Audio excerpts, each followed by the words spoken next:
శ్రీ మహావిష్ణువు శివుడి మొదటి భార్య అయిన సతీదేవి శరీరాన్ని తన శారంగ ధనుస్సుతో ముక్కలు ముక్కలుగా కొట్టి భూమి మీద పడేలా ఎందుకు చేశాడో చెప్పబోతున్నాను. అసలేం జరిగిందంటే, దక్ష ప్రజాపతి శివుడి వైపు వేలు చూపించి, ఈ బైరాగికి సరిగా బట్టలేసుకోవటం కూడా రాదు, ఎప్పుడూ శ్మశానంలో బూడిద పూసుకొని తిరుగుతూ ఉంటాడు, అస్సలు సంస్కారం లేదు అని తిడుతుంటే ఆ పక్కనే ఉన్న భృగు మహర్షి గడ్డం నిమురుకుంటూ నవ్వుతున్నాడు.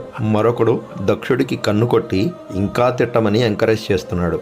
మరికొంతమంది పళ్ళికిలిస్తూ పెద్దగా నవ్వుతున్నారు. ఇలా ఒక్కసారి కాదు, అనేక సార్లు శివుడికి అవమానం జరిగింది. తన తండ్రి తన భర్తని అవమానిస్తుంటే చూడలేక సతీదేవి తన కాలి గోటితో చిదగ్నిని సృష్టించి ఆ అగ్నికి బూడిదగా మారిపోయింది సతీదేవి. తండ్రికి భర్తకి మధ్యలో నలిగిపోయి ఆత్మహత్య చేసుకొని చనిపోవటానికి ఆవిడేమి సాధారణమైన ఆడపిల్ల కాదు. ముల్లోకాలను శాసించగల ఆ మహాశివుణ్ణి సైతం తన దశమహావిద్యలతో చుట్టుముట్టి ఎటూ కదలకుండా చేయగలిగిన ఆది పరాశక్తి.